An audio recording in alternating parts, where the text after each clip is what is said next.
सुप्रभात दोस्तों साथियों। आज आपके समक्ष हम जो आपका अपठित गद्यांश है, बहुत ही बेहतरीन टॉपिक आज आपके समक्ष हम लेकर के उपस्थित हुए हैं। ठीक है, अपठित अर्थात जो चीजें आपकी पढ़ी ना हो, अपठित गद्यांश बोध। आज आपको मैं इस प्रकार से तरीका बता दूंगा कि किस प्रकार से आप अपठित गद्यांश को बिना पढ़े हुए, बिना कभी टाइम दिए हुए, ये एनसीईआरटी का है दोस्तों। मैं एनसीईआरटी बुक से इसको डाउनलोड किया हूं और वहां से मैं आपको तरीका बताऊंगा अपठित गद्यांश। ठीक है, हमारा कहाँ से एनसीईआरटी, एनसीईआरटी से बड़ी कोई व्यवस्था नहीं है।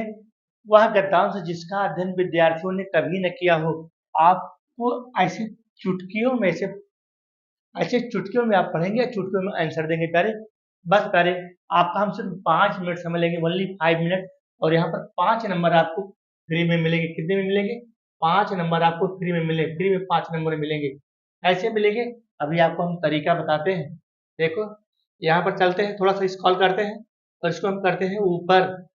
ठीक है, यहाँ पर हमने किया इसको ऊपर। ये हमारा है अपठित गद्यांश। ये हमारा आ गया अपठित गद्यांश।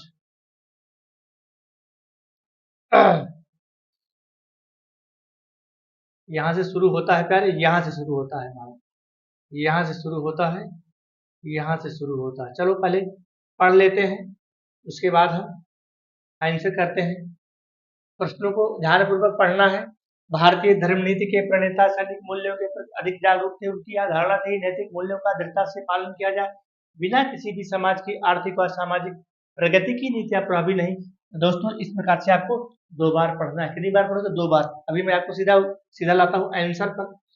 ठीक है, हमारे हमारे धर्म नीतिकार नैतिक मूल्यों के प्रति जागरूक क्यों थे? हमारे, अब यहाँ आंसर आप देख लीजिए, आंसर भी यहाँ पर दिया है।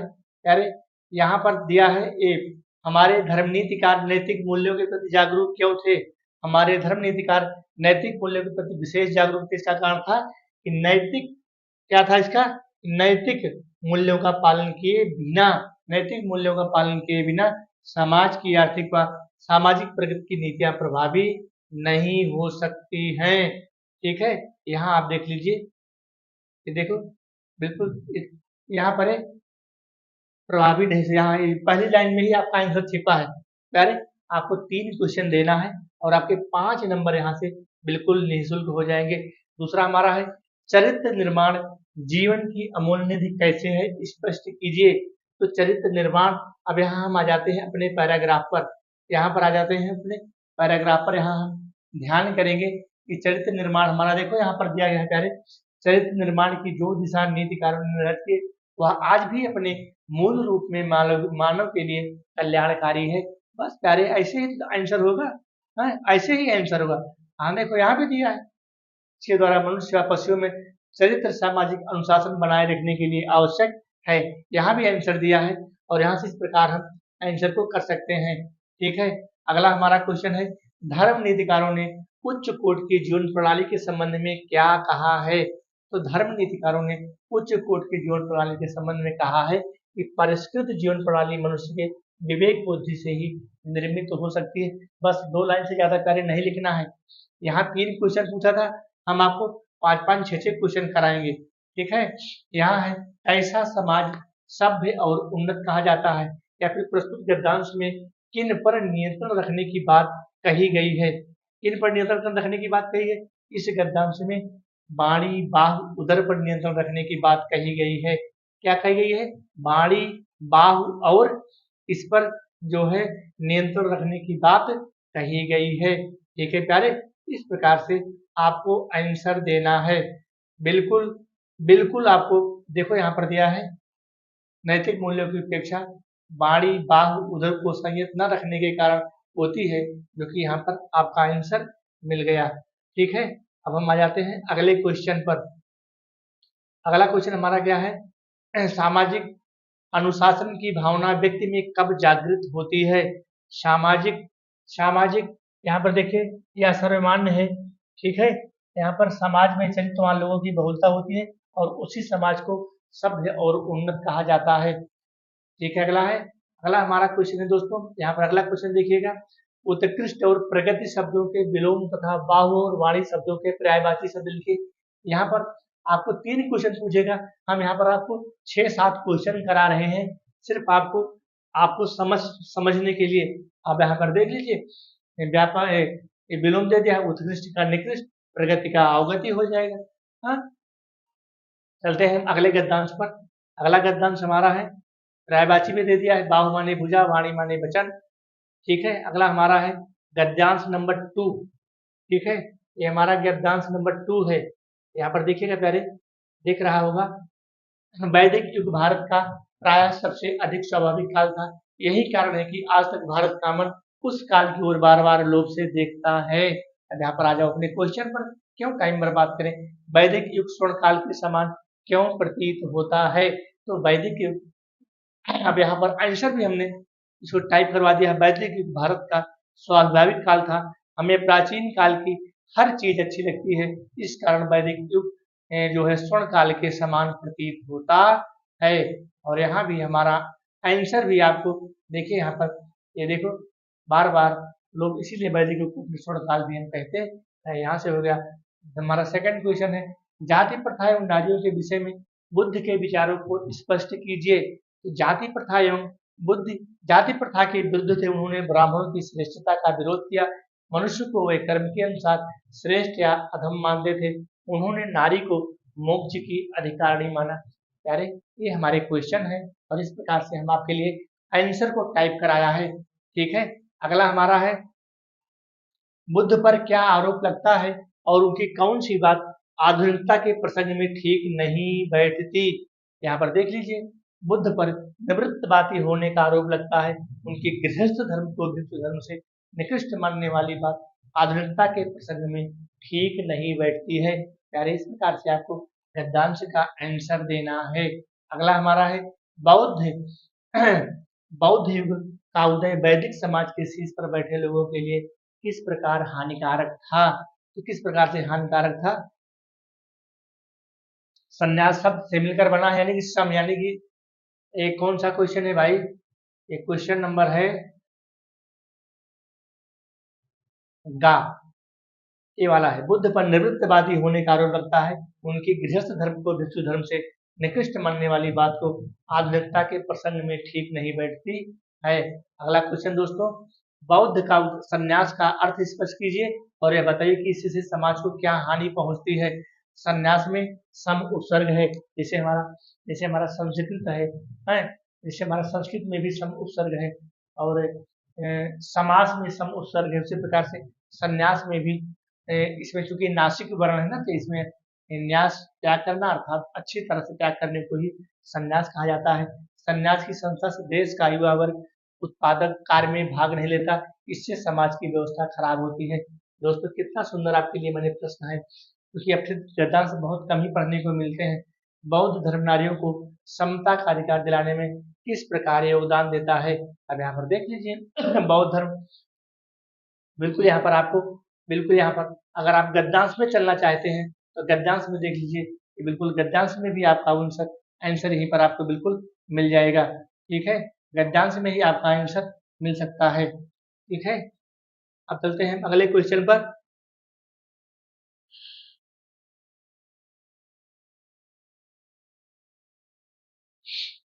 अगला क्वेश्चन हमारा है, उपसर्ग और मूल शब्द अलग अलग करके लिखिए। उपसर्ग और मूल शब्द, यहाँ देख लीजिए, उपसर्ग हमारा वी है और सम है, इसमें इसमें है। ठीक है, विद्रोह है ना, विद्रोह में हमारा वी उपसर्ग हो गया, संन्यास में हमारा सम उपसर्ग हो गया, और यहाँ पर प्रत्यय को अलग करके लिखना, इसमें ताप प्रत्यय है। ठीक है, इसमें ताप प्रत्यय है और इसमें विरोधी में कौन सा प्रत्यय है, विरोधी में ई प्रत्यय है। यहाँ देख लीजिए, विरोधी में हमारा ई प्रत्यय है और उसमें हमारा ताप प्रत्यय है, तो हमारा ये आंसर। और अगला हमारा क्वेश्चन क्या है, लास्ट क्वेश्चन दोस्तों, प्रस्तुत गद्यांश के लिए उपयुक्त शीर्षक। बहुत बेहतरीन प्रश्न है। देखो, बुद्ध की वैचारिक प्रासंगिकता, बुद्ध की वैचारिक प्रासंगिकता। अब हम आता है हमारा अगला गद्यांश। ये गद्यांश इतना बड़ा गद्यांश है, इसको आपको अगर आप शॉर्ट स्क्रीन लेना चाहते हैं ले लीजिए, मैं थोड़ा सा किनारे हो गया हूँ, और बाद में इसको आपको पढ़ना है, और पढ़ के हम आते हैं सीधे भाई आंसर पर, क्योंकि टाइम जो है बहुत कीमती है प्यारे। उपयुक्त गद्यांश के लिए उपयुक्त शीर्षक यहाँ पर देना है। शीर्षक क्या है? शीर्षक है शिक्षा के सोपान, या फिर शिक्षा के अध्याय, या फिर शिक्षा के भाग, या फिर शिक्षा के खंड। यहाँ ही दिया है, ये देखो शिक्षा से जुड़ा ही है, ये पहले जब पढ़ोगे। तत्व वेदा शिक्षा विदों के अनुसार विद्या दो प्रकार की होती है। प्रथम जो हमें जीवन यापन के लिए अर्जन करना सिखाती है, और द्वितीय जो हमें जीना सिखाती है। यहाँ शिक्षा का ही महत्व ही बताया गया है। तो दोस्तों यहाँ पर बिल्कुल डरना नहीं है, 5 नंबर फ्री में लेना है।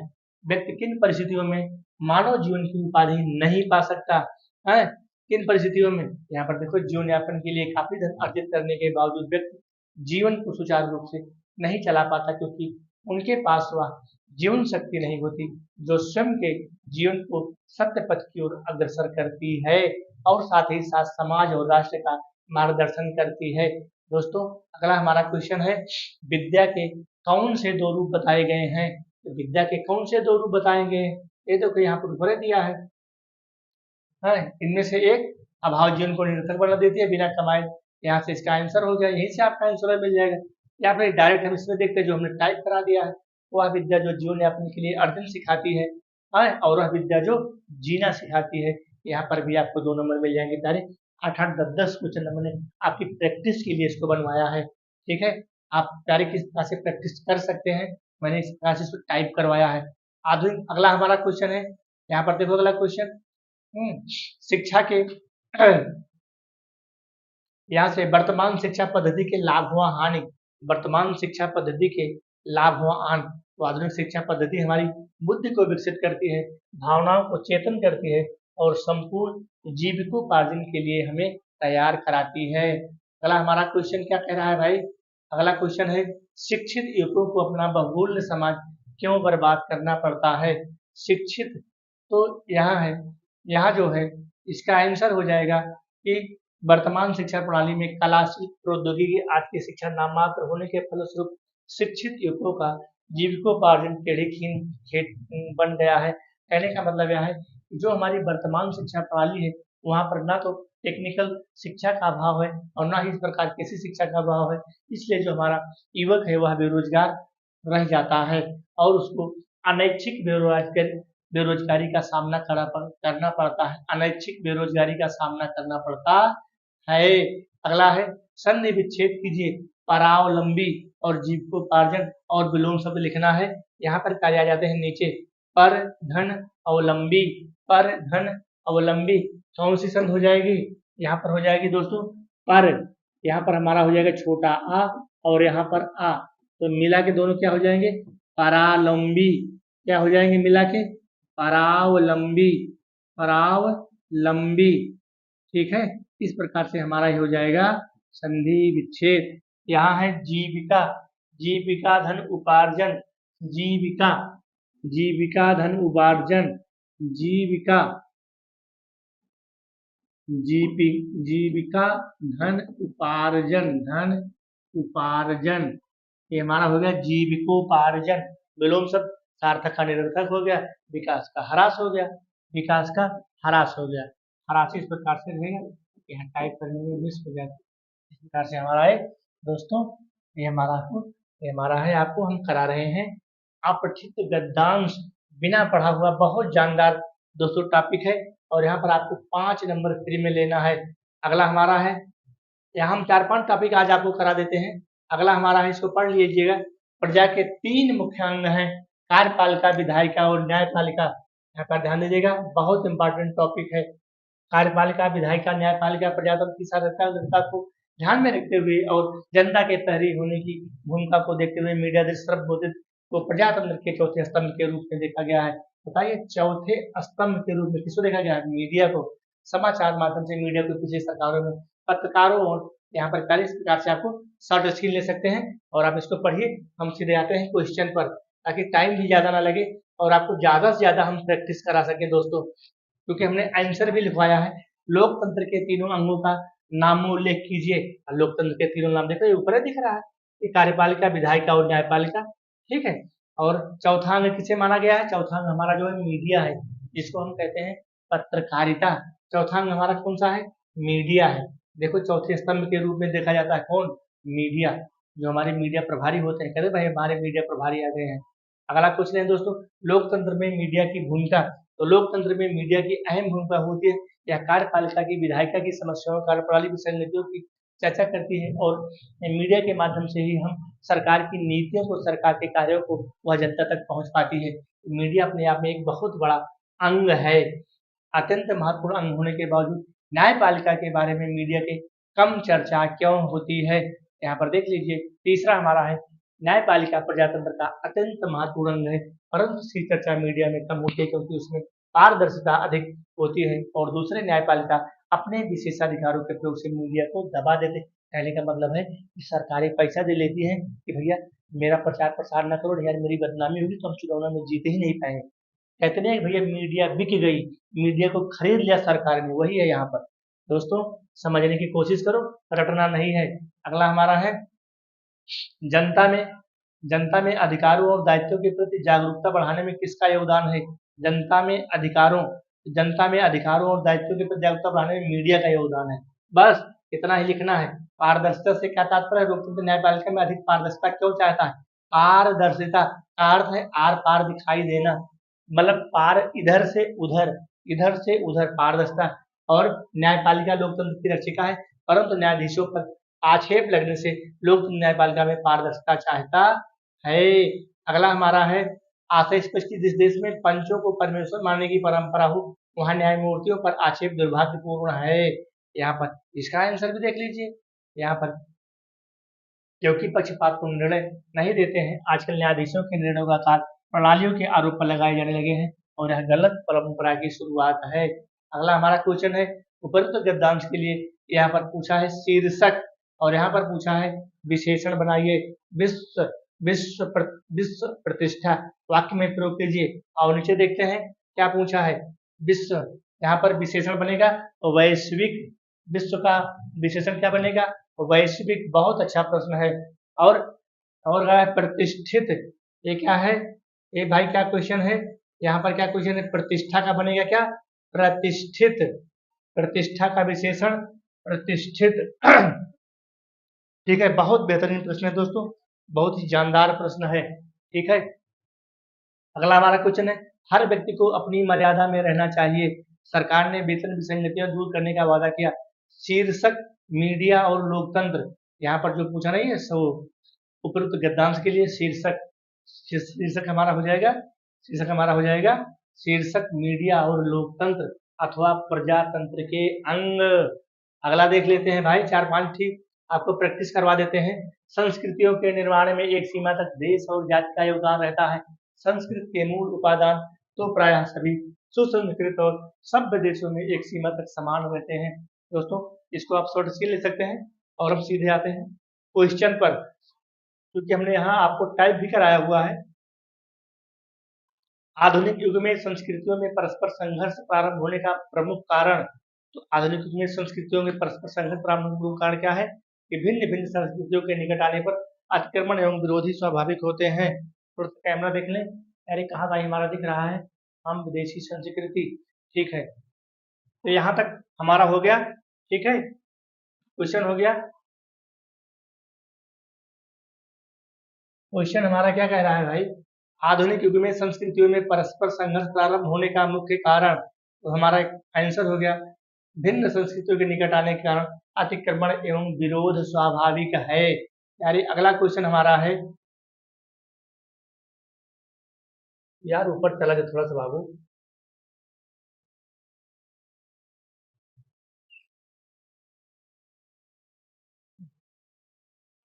अगला क्वेश्चन हमारा है, हम अपनी संस्कृति के प्रति संकाल क्यों हो गए हैं? तो हम अपनी संस्कृति के प्रति की नई पीढ़ी विदेशी संस्कृति के कुछ तत्वों को स्वीकार करना प्रारंभ कर दिया है। जो नई हमारी पीढ़ी है विदेशी संस्कृति के कुछ तत्वों को, इसीलिए हम संकालु हो गए हैं।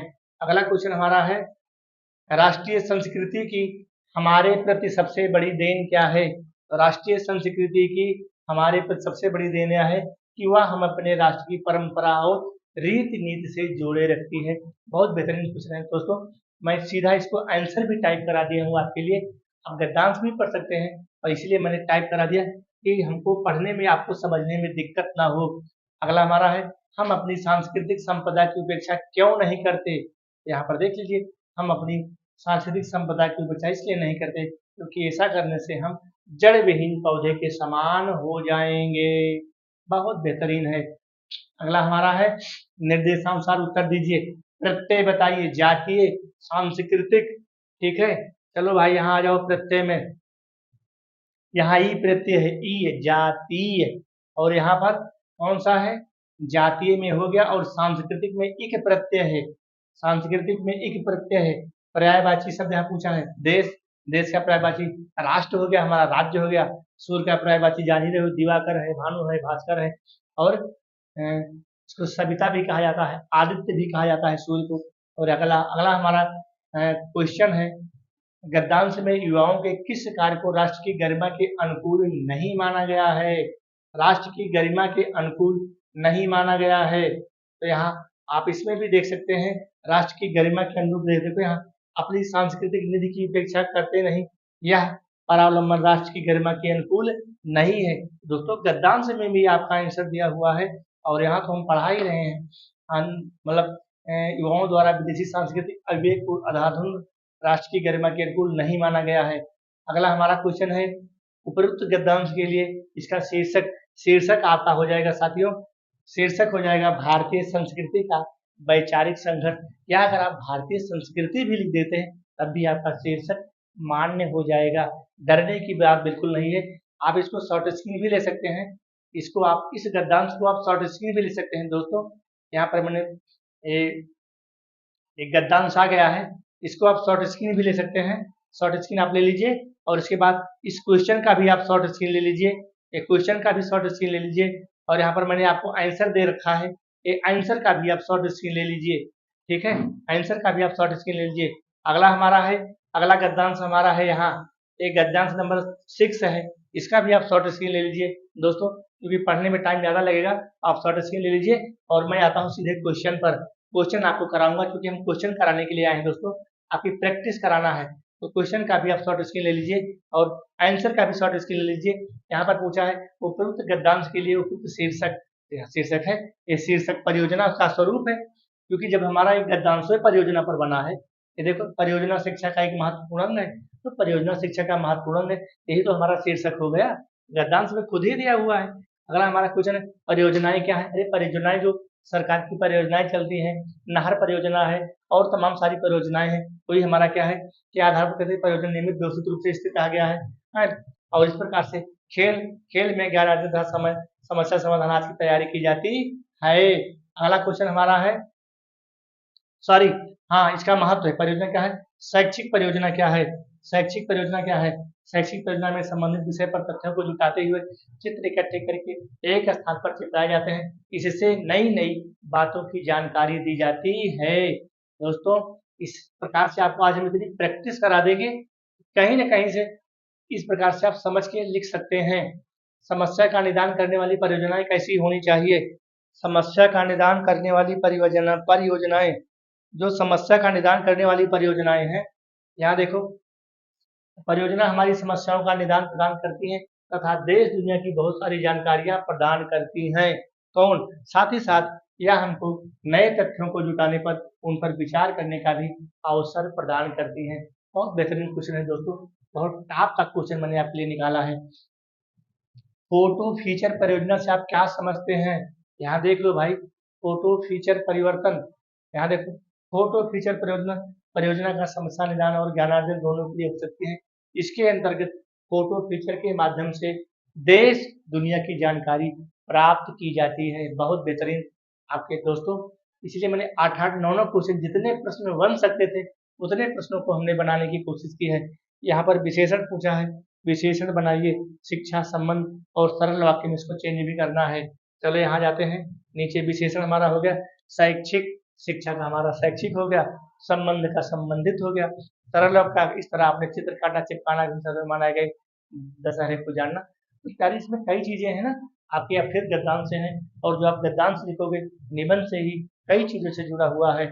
और इस प्रकार से हमारा अगला गद्यांश है, इसको आप शॉर्ट चिन्ह भी ले सकते हैं, 7वां, सुचरित्र के दो सशक्त स्तंभ हैं, प्रथम सुसंस्कार और द्वितीय सतसंगति। बहुत बेहतरीन टॉपिक है क्या है? प्रथम सुसंस्कार और द्वितीय सतसंगति। ठीक है, तो गद्यांश को आप पढ़िएगा। हम सीधे आ जाते हैं क्वेश्चन पर।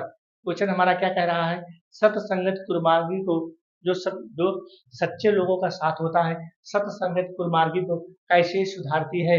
तो यहाँ पर जो सत्संगत से विचारों को नई दिशा मिलती है, सत्संगत से विचारों को नई दिशा मिलती है और अच्छे विचार मनुष्य को अच्छे कार्यों की ओर प्रेरित करते हैं। बस इतना ही लिखना है दोस्तों। अगला हमारा क्वेश्चन है, चरित्र के बारे में विदुर के क्या विचार हैं? तो चरित्र के बारे में विदुर के विचार, यहाँ देख लो चरित्र के बारे में विदुर के विचार। ठीक है, चरित्र के बारे में विदुर के विचार कहाँ चले गए भैया? विदुर यहाँ होगा विदुर। ठीक है, अच्छे चरित्र के बीच वंश परंपरा में से मिल जाते हैं, जो अच्छे परंपरा के अर्थात वंश परंपरा से मिल जाते हैं, पर उन चरित्र निर्माण व्यक्ति को श्रम करना पड़ता है। यहाँ अगर आप देखना चाहते हैं तो गद्यांश में भी इसका आंसर देख सकते हैं। ठीक है, गद्यांश में भी इसका आंसर हमें मिल जाएगा। कहाँ है गद्यांश में आंसर? गद्यांश में देख लीजिए, गद्यांश में भी इसका आंसर आपको मिलेगा। ठीक है, ये देखो विदुर जी की उक्त अंश सत्य कि सत्य की सुचरित, यहाँ पर देखो दोस्तों, यहाँ पर देखो विदुर जी की उक्त अंशता सत्य है, अक्षरता सत्य है कि सुचरित्र के बीज हमें भले ही वंश परंपरा से प्राप्त हो सकते हैं, पर चरित्र निर्माण व्यक्ति अपने बलबूते पर करता है। तो प्यारे, सारा आंसर आपके गद्यांश में छिपा है। बिल्कुल आपको परेशान होने की जरूरत नहीं है, सिर्फ आपको समय देकर के इसको पढ़ लेना है बस। अरे आपका समय कीमती है, मानता हूँ, इसीलिए मैं इसको जल्दी जल्दी भी आपको हम क्वेश्चन करा रहे हैं, ओनली क्वेश्चन करा रहे हैं। अगला हमारा है संगति के संदर्भ में पारस के उल्लेख से क्या? तो संगत के संदर्भ में यहाँ पर देखो परिवार, कुल, जात, समाज का योगदान होता है और व्यक्ति में अच्छे संस्कारों और यहाँ पर है संगत के संदर्भ में लेखक ने पारस का उल्लेख किया है। पारस वही पत्थर है, पारस के संपर्क में आने से हर किस्म का लोहा, पारस जो था वो भाई आल्हा और उगल थे, उन्हीं के पास पारस लोहा था। जब वो कहीं भी छुआ देते थे ना, सब सोना बन जाता था और सोना से अपना राजकाज का संचालन करते थे। उनको माता जी की कृपा से, माता मैहर वाली कृपा से उनको पारस मिला था। अगला हमारा क्वेश्चन है, अगला क्वेश्चन हमारा है दोस्तों, किसी विशेष व्यक्ति के शिथिल चरित्र होने से राष्ट्र की क्या क्षति होती है? राष्ट्र की क्या क्षति होती है? राष्ट्र की क्षति यहाँ पर देख लीजिए, नकारात्मक प्रभाव पड़ता है, संपूर्ण राष्ट्र के चरित्र पर नकारात्मक प्रभाव पड़ता है। यहाँ पर देख लीजिए, संपूर्ण राष्ट्र के चरित्र पर नकारात्मक प्रभाव पड़ता है, क्योंकि व्यक्तियों के समूह से ही किसी राष्ट्र का निर्माण होता है। बस यहाँ तक लिखना है, ज्यादा लिखना भी नहीं है। ठीक है, अगला हमारा है, अगला क्वेश्चन देखते हैं भाई। प्रस्तुत, इसको मिश्र वाक्य में बदलिए। प्रस्तुत गद्यांश के लिए उपयुक्त शीर्षक और सतत संगति से विचारों को नई दिशा मिलती है और अच्छे विचार मनुष्य को अच्छे कार्यों में प्रेरित करते हैं। यहाँ पर देखिए विलोम शब्द है, विलोम शब्द सुलभ है, विध्वंस है, मिश्र वाक्य। जब सतत संततियों के विचारों को नई दिशा मिलती है तब अच्छे विचार मनुष्य को अच्छे कार्यों में प्रेरित करते हैं। हमारा शीर्षक हो गया, शीर्षक चरित्र निर्माण और सत्संगति, ये हमारा क्या हो गया? गद्यांश का शीर्षक हो गया प्यारे। और इसके बाद आठवां हमारा है, आठवां हमारा, इसको आप शॉर्ट स्क्रीन ले सकते हैं, हम सीधे आपको क्वेश्चन सॉल्व कराएंगे। आज हम 10 अपठित गद्यांश आपको सॉल्व कराएंगे। कितने? 10 अपठित गद्यांश सॉल्व कराएंगे। क्या है? कुशल श्रमिक समाज का निर्माण कैसे करते हैं? देखो यहाँ पर कुशल श्रमिक समाज का निर्माण करने के लिए क्या आवश्यक है? कुशल श्रमिक, अब यहाँ पर हमारा आंसर हो गया कुशल श्रमिक, कुशल या सक्षम श्रमिक समाज का निर्माण करने के लिए आवश्यक है कि हम जातीय जड़ता को त्याग कर प्रत्येक व्यक्ति को इस सीमा तक विकसित और स्वतंत्र करें। बस इतना ही लिखना है, ज्यादा नहीं लिखना है। जाति प्रथा के सिद्धांत को दूषित क्यों कहा गया है? अब यहाँ पर दोस्तों देख लो, जाति कहा गया है क्योंकि वह व्यक्ति की क्षमता है, उसके अनुसार उसके चुनाव पर आधारित नहीं है और वह पूरी तरह से माता पिता की जाति को अवलंबित करती है। अगला हमारा है, जाति प्रथा पेशे का न केवल दोषपूर्ण पूर्ण करती है बल्कि मनुष्य के जीवन भर के लिए एक पेशे से बांध देती है। तो हमारा हो जाएगा चुनाव निर्भर न होकर गर्भाधान के समय से ही व्यक्ति की जाति का पूर्व निर्धारण कर देती है। जैसे धोबी है, कुम्हार है, सुनार है, जो भी कास्ट है वो जन्म के समय से ही उसका निर्धारण हो जाता है। अगला हमारा क्वेश्चन है, जाति प्रथा के दोषपूर्ण पक्ष कौन कौन है? जाति प्रथा के दोषपूर्ण पक्ष हमारे क्या हैं? देखो यहाँ पर पेशे का दोषपूर्ण निर्धारण और अक्षम श्रमिक समाज का निर्माण और देश काल की परिस्थितियों के अनुसार पेशा परिवर्तन पर रोका। अगला हमारा क्वेश्चन है, गद्यांश में यहाँ पर गद्यांश में इक और इत प्रत्ययों से बने शब्द छांट कर लिखिए। यहाँ पर छांट के लिखा होगा। देखो यहाँ पर, देखो दोस्तों, यहाँ पर इक क्या होगा? इक इत प्रत्यय स्वाभाविक। अभी हमारे जो प्रत्यय है ना, इक हो गया, इत हो गया, फिर तो शब्द स्वाभाविक और आधारित। तो स्वाभाविक में हमारा इक प्रत्यय है और आधारित में हमारा इत प्रत्यय है। ये समस्त पद है। श्रम विभाजन, समास वगैरह, श्रम का विभाजन, तत्पुरुष समास हो गया, माता पिता, माता और पिता दोनों समास। कितना दोस्तों, कितना आपके लिए हम मजबूत टॉपिक यहाँ पर बना के लेकर के देखो, ये बिल्कुल आपको कहाँ कहाँ सपोर्ट करेंगे। आपके समास में सपोर्ट करेंगे, संधि में सपोर्ट करेंगे, गद्यांश में सपोर्ट करेंगे, हर जगह कार्य सपोर्ट करेंगे। ये एनसीईआरटी का अपकृत गद्यांश है, कार्य राजीव प्रकाशन का नहीं है, ये बालाजी प्रकाशन नहीं, ये टोटल कार्य एनसीईआरटी का है। यहाँ आप देख सकते हैं एनसीईआरटी की साइड से मैंने इसको टाइप कराया है। एनसीईआरटी का टोटल है ये मैं आपको एनसीईआरटी पढ़ा रहा हूँ। एनसीईआरटी के एक गद्यांश है, ठीक है, ये अपकृत गद्यांश एनसीईआरटी है। जहाँ भी दो नदियां आकर मिल जाती हैं उस स्थान को अपने देश में तीर्थ कहने का रिवाज है। अरे इसको आप शॉर्ट स्किल ले सकते हैं। और अब सीधे आते हैं क्वेश्चन पर। क्वेश्चन हमारा क्या कहता है? लेखक ने आधुनिक संगम स्थल किसको माना है? किसको माना है भाई? आधुनिक संगम स्थल उन सभाओं व मंचों को माना है जहां पर एक से अधिक भाषाएं एकत्रित होती हैं। भाषा संगमों में भाषा की किन विशेषताओं का संगम होता है? बहुत बेहतरीन क्वेश्चन दोस्तों, बहुत बेहतरीन क्वेश्चन। किसी भी भाषा के भीतर उस भाषा को बोलने वाली जनता के आंसू और उमंग, भाव और विचार, आशाएं और शंकाएं समाहित होती हैं। ये हमारे क्या हो गए? गद्यांश हो गए। गद्यांश की व्याख्या हम आपको बता रहे हैं विद सॉल्यूशन के साथ, ठीक है। दो नदियों का मिलन इसका प्रतीक है। दो नदियों का मिलन है, यहाँ देखो, दो दिल का मिलन होता है। नदियां अपनी धाराओं के साथ मार्ग में आने वाले जनपदों एवं हर समय के साथ कहानी लेकर बहती हैं, अतः उनका मिलन विभिन्न जनपदों के मिलन का प्रतीक है, ठीक है, विभिन्न जनपदों के मिलन का प्रतीक है। अगला हमारा है, अलग अलग प्रदेशों में आपसी ज्ञान किस प्रकार बढ़ता है? तो अलग अलग प्रदेशों में देखो, यहाँ भाषाएं ही लाखों वर्षों तक ज्ञान विज्ञान को सुरक्षित करती हैं, ज्ञान का प्रचार प्रसार करती हैं। अतः हम कह सकते हैं कि अलग अलग प्रदेशों में आपसी ज्ञान तभी बढ़ सकता है जब भारतीय भाषाएं जागेंगी, भारतीय भाषाओं का प्रचार प्रसार होगा, तभी हमारा ज्ञान आगे बढ़ सकता है। अगला हमारा है, लेखक ने सबसे बड़ा सिपाही और संत किसको कहा है? सबसे बड़ा सिपाही और संत यहाँ पर कहा है किसको? सबसे बड़ा सिपाही श्रद्धालुओं को माना है। श्रद्धालुओं को सबसे बड़ा सिपाही और संत कहा है।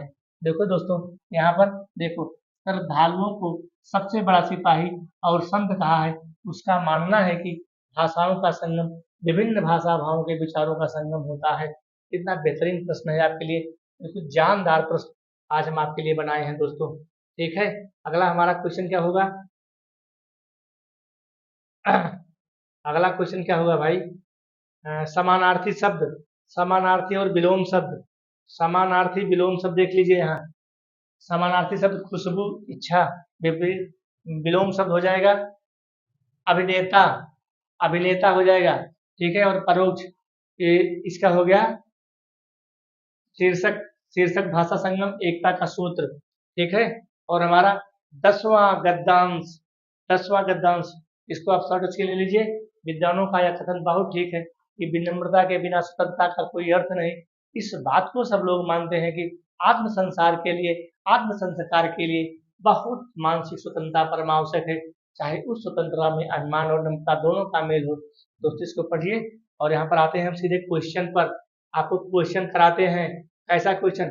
विनम्रता के बिना स्वतंत्रता का कोई अर्थ नहीं है, ठीक है। कोई भी व्यक्ति स्वतंत्रता का भाव आते हैं उसके मन में अहंकार आ जाता है और इस अहंकार के कारण वो अपनी मनुष्यता को खो बैठता है। दोस्तों, मर्यादा पूर्वक जीने के लिए किन गुणों का होना आवश्यक है? तो मर्यादा पूर्वक जीवन जीने के लिए मानसिक स्वतंत्रता आवश्यक है, अर्थात हम मन से पूरी तरह से स्वतंत्र होने चाहिए।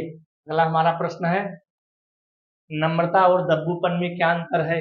बहुत बढ़िया प्रश्न है प्यारे। है दब्बूपन में व्यक्ति का संकल्प व बुद्धि क्षीण होती है। क्या होती है? कहते नहीं भाई बहुत दबदबाहीन हो गया है। दब्बूपन में व्यक्ति का संकल्प व बुद्धि क्षीण होती है, बुद्धि है, ठीक है, ये बुद्धि क्षीण होती है। वह त्वरित निर्णय नहीं ले सकता, वह अपने छोटे छोटे कार्यों तथा निर्णय लेने के लिए दूसरों पर निर्भर रहता है, ठीक है। इसके विपरीत नम्रता में व्यक्ति स्वतंत्र होता है, वह नेतृत्व करने वाला होता है। बहुत बेहतरीन, बहुत टॉप का प्रश्न दोस्तों, बिल्कुल दिमाग, आपके दिमाग के चंचल को खोल देगा। अगर आप इस वीडियो को पूरा पढ़ लेंगे ना तो आपके दिमाग को खोल देगा। जो यहाँ एनसीईआरटी है, ठीक है, एनसीईआरटी के क्वेश्चन है प्यारे, ठीक है, एनसीईआरटी के क्वेश्चन है। अगला हमारा है अभिमान और संकल्प में उपसर्ग। अभिमान में अभि उपसर्ग है और संकल्प में सम उपसर्ग, जैसे हमारा संस्कृत है, समास है, संयोग है, यहाँ सम उपसर्ग है। कौन सा उपसर्ग है?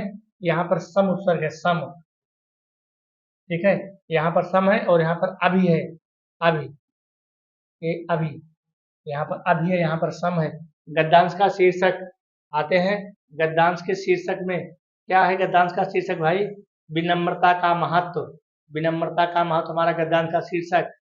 गद्यांश नंबर 11, गद्यांश नंबर 11 यार इतना बड़ा आपके यूपी बोर्ड में नहीं आएगा, बस यहाँ से लेकर के यहाँ तक पूछेगा, बस यहाँ से लेकर के यहाँ तक। ये डबल है, ये आपको डबल प्रैक्टिस करा रहे हैं। आपके दिमाग में जितने कीड़े हैं सब खुल जाएंगे। मैं आज इतनी प्रैक्टिस आपको करा दूंगा प्यारे, इतनी प्रैक्टिस करा दूंगा कि आपके दिमाग के कीड़े बिल्कुल खुल जाएंगे, ठीक है। चलो भाई आते हैं प्रश्न पर आते हैं। उपयुक्त गद्यांश का एक उपयुक्त शीर्षक दीजिए। क्या है? राष्ट्रीय, राष्ट्रीय शीर्षक है राष्ट्रीयता और भाषा तत्व। क्या है? राष्ट्रीयता और भाषा तत्व। भाषा मनुष्य का समुदाय के लिए क्यों आवश्यक? अरे भाषा से ही मनुष्य समुदाय के लिए है, क्योंकि मनुष्य भाषा के माध्यम से अपने विचार को, अपने भाव को एक दूसरे तक प्रेषित करता है, ठीक है। कबीर ने गूंगे केरी सरकरा के माध्यम से क्या कहना चाहा है? कहना चाहा है कि आनंद की अनुभूति के लिए भाषा आवश्यक नहीं है, क्योंकि गूंगा गुड़ का आनंद लेकर भी उसको अव्यक्त नहीं कर पाता है। कि कबीर तो भाई कबीरा ही थे।